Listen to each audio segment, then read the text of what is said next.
kita masuk sekarang ke segmen keempat, Bu. Bagaimana BPJS Ketenagakerjaan ini dapat tadi ya, Bu, ya, memberikan solusi yang terkait pembayaran iuran dari para pekerja sektor informal yang memiliki penghasilan tidak tetap. Ya, kalau solusi, jadi gini, kalau yang penghasilannya tidak tetap, itu kan sebenarnya di kami itu kan tadi bisa mendaftarkan dalam arti kan saya bilang gini, penghasilan itu kan naik turun tidak tetap itu bukan berarti nol sama sekali kan Pak. Yes. Artinya besarannya. Jadi sebenarnya dalam hal ini adalah kita sudah tadi sebenarnya saya sudah singgung sedikit bahwa pekerja informal itu kan adalah pekerja yang memang penghasilannya tidak tetap. Betul. Penghasilannya tidak tetap, jadi kita sifatnya adalah deklarasi penghasilan rata-rata. Hmm. Nah, itu yang saya katakan, apakah kita mengacunya kepada, sebenarnya kalau di kami, itu kan mengacu kepada deklarasi 1 juta, 2 juta, atau sampai 20 juta. Tapi sebagai pilih, kita munculkan untuk memudahkan terutama yang lower level pekerja informal, itu adalah pilihan pembayaran bulanannya yang meliputi dari perlindungan JKK, JKM maupun JHT-nya gitu. Hmm. Jadi bisa di angka 38.500, kemudian di angka 54.000 sekian dan sebagainya. Itu sesuai dengan kapasitas kemampuannya. Itu sih Pak. Jadi kalau ditanya bahwa apa yang ditawarkan untuk pekerja informal itu adalah kita terus melakukan integrasi dengan beberapa pihak, mengedukasi. Yang jelas adalah pekerja informal jangan takut untuk seolah-olah tidak terlindungi karena memang kita sangat memahami naik turun karena statusnya misalnya gini. Kita dalam pilihan pekerjaan juga mengambil pekerja informal itu dua jenis, Pak. Hmm. Dikasih pilihan dua jenis. Karena kita juga mencakup sampai pekerja sifatnya serabutan ya, Pak. Misalnya kadang dia berdagang ini, kemudian juga menjadi uh, Iya. tukang ojek, katakanlah ya. Ini kita masukkan sebagai dasar perlindungan dua kemungkinan pekerjaan yang tidak stabil. Nah, nanti akan diverifikasi kalau terjadi kecelakaan kerja. Hmm. Apakah masuk dalam konteks dia lagi bekerja salah satu di dua ini, jadi bisa masuk dalam perlindungan. Jadi ada fleksibilitas di sini, gitu loh, untuk memungkinkan ketidakstabilan penghasilan tersebut. Itu dari sisi definisi. Nah, kemudian dari sisi apa yang kita lakukan ya kolaborasi, Pak, dengan semua pihak, mengedukasi bahwa sebenarnya kita sangat paham bahwa pekerja informal itu kadang-kadang nggak hanya memiliki satu karir Ya. pekerjaan, bisa aja ada yang lain. Nah, ini dua pekerjaan utama yang didaftarkan sebagai basis perlindungan. Pentingnya apa? Seandainya kecelakaan kerja, apakah di cover lagi melakukan apa? Itu satu. Yang kedua, kalau kematian bisa karena sebab apapun. Jadi itu pasti akan di cover sepanjang memang statusnya memang meninggal dan ada ahli waris, itu bisa diberikan santunan beasiswa. Tapi kalau perlindungan kecelakaan kerja, karena kecelakaan kerja kita itu kan perlindungan sampai tanpa batas, tanda kutip, dalam arti untuk memastikan pekerja tersebut produktif kembali. Nah, ini yang penting, Pak. Kenapa yang di situ ada return to work. Jadi benar-benar memastikan agar dia bisa produktif. Alat produktifnya kalau terpaksa ada kecacatan sebagian yang bisa dilakukan dengan alat bantu, itu masuk dalam situ. Luar biasa ya negara ya sebenarnya ya. Luar biasa. Iya, Ini Bu. saya juga baru terbuka pikiran saya bahwa sebenarnya negara ini memang memikirkan juga sampai kepada pekerja yang serabutan. Iya, iya, Luar benar. biasa. Silakan Pak Baik. Budi. Terima kasih, Bu Jen. Ini tadi Bu menyinggung beberapa kali, Bu, soal kolaborasi, Bu ya. Hmm. Tadi dengan pemerintah daerah, kemudian kemungkinan besar juga dengan BUMN lain juga, Bu ya. Ya, Dengan BUMN. Nah, ada nggak, Bu, bentuk kerjasama, kolaborasi yang manfaatnya langsung diterima sekarang? Misalnya, Bu, diskon. Tadi kan Ibu sebutkan bisa bayar di Alfamart. Nah, ada nggak kerjasama yang itu kan manfaatnya kalau mereka bayar atau kami bayar kan itu nanti ya ketika ada kejadiannya.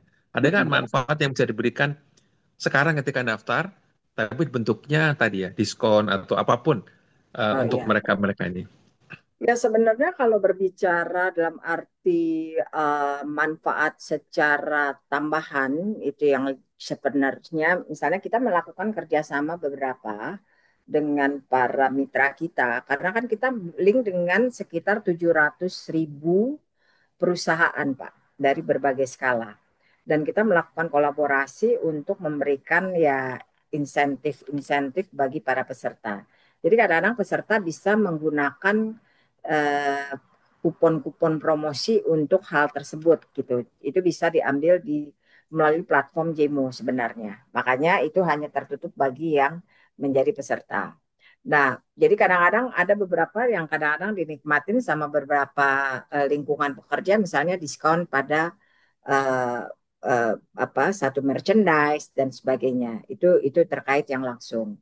Sementara yang terkait dengan jam perlindungan yang bisa dinikmati sekarang, jaminan sosial, memang kalau untuk pekerja formal belum seperti pekerja informal belum seperti pekerja formal. Saat ini regulasi yang masih belum inklusif di situ, tapi itu masih arah untuk perbaikan. Misalnya gini, kalau pekerja formal, dia bisa mendapatkan manfaat lain-lain yang dia apa namanya berupa kredit perumahan, Pak. Hmm. Jadi tidak mengganggu dari jaminan hari tuanya.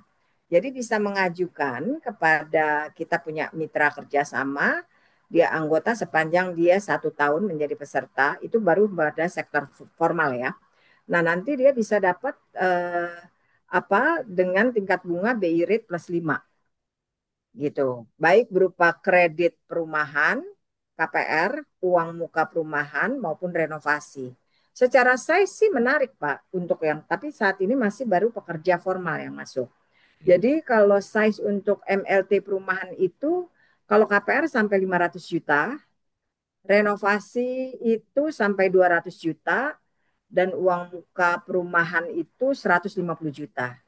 Jadi sebenarnya sizable, menarik itu loh Pak, untuk membantu bagi kaum-kaum yang muda di sektor formal untuk dapat manfaat lain tanpa harus menunggu resiko yang mereka menerima manfaat dari BPJS Ketenagakerjaan ini. Gitu. Tapi ini Mudah-mudahan bisa menjawab nih Pak Budi ya, yang dimaksud nih mudah-mudahan. Iya, Bu. Mungkin kan ini bisa jadi jualan Ibu juga kan. Kalau Benar. gabung ke kami, nanti misalnya Pak Roy bisa good witness, misalnya Bu ya, Ya, potongan sebenarnya ada. 30%. Ya, kayak gitu ya contohnya. Iya, Tidak harus perumahan Bu ya. benar. Karena Travel, pasti travel udah ada Pak, udah ada Pak. Travel udah deh ya. dan sebagainya udah ada. Nah, itu mungkin barangkali teman-teman perlu diinformasikan supaya mereka makin terdorong. Jadi Pak Roy bisa ikut fitness dengan Ya. biaya lebih murah, tapi juga tercover kalau misalnya salah angkat barbel gitu kan. Jadi tangannya sakit, umpamanya gitu. ini tadi tapi tadi yang saya menarik soal KPR tadi Bu ya. Tapi ini belum belum untuk sektor informal ya Bu. Belum, Pak. Belum. Karena Belum. Permenakernya baru mengatur kepada sektor formal. Iya. Jadi mudah-mudahan nanti muncul lagi ke sana yang bisa mengatur juga untuk sektor informal. Karena keniscayaan Pak, 60% adalah pekerjaannya sekarang kan di Sektor sektor informal. informal. Ya, saya bayangkan Ibu ya kalau di karena kalau di apa perusahaan-perusahaan swasta yang lain kalau soal housing loan itu kan sudah ada. Ya, Ada ada juga beberapa perusahaan yang belum menyediakan. Tapi kalau hal bisa tersebut benar. ya menyediakan tersebut. Tapi kalau umpamanya memang itu bisa pakai jalur dengan BPJS ya, BPJS itu bisa dimanfaatkan kan Bu benar. sebenarnya. Nah, pertanyaan saya lebih lanjut begini Bu. Tadi Ibu sebutkan beberapa kolaborasi. Nah, apakah memungkinkan karena kan kita lihat sekarang bahwa pergerakannya adalah orang lulus tidak masuk ke sektor formal. Tapi anak-anak lulus ini, adik-adik kita yang baru lulus ini mengejarnya ke sektor informal. Nah, kalau kolaborasi dengan university itu dimungkinkan nggak? Mungkin Pak. Jadi saya beberapa kali karena kita kan bekerja sama dalam riset dengan beberapa universitas. Artinya kita sangat sadar bergeser sedikit, JKN menghasilkan harapan hidup lebih tinggi. Hmm. Tapi kalau tidak ada jaminan sosial, sementara dependensi rasio kita ketergantungan kepada orang tua atau anak itu makin tinggi, berarti kan ini penting gitu. Jadi kita masuk ke sana, makanya sudah mulai ada di beberapa universitas terkait jaminan sosial, kebijakan, dan juga dengan antisipasi kemiskinan, gitu, Hmm. kerentanan. Jadi Hmm. mulai dilakukan edukasi. Kemudian juga kan karena kita kepada ahli waris itu kan termasuk memberikan beasiswa. Jadi pada kelompok-kelompok yang memang menjelang usia, kita lakukan klaster untuk mengedukasi agar jadi bisa berbicara kepada lingkungan. Bahwa dari sejak dini sudah harus bisa paham bahwa ada sistem jaminan sosial yang dibentuk eh, untuk perlindungan mereka. Karena kan kita jujur ya, pada saat kita berkarir kita nggak ngeh kan kalau ada Ya, betul, perlindungan, karena betul, didaftarkan oleh SDM kita kan, Pak. betul, betul. Gitu. Nah, Oh, ini yang harus mulai disadari. Gitu.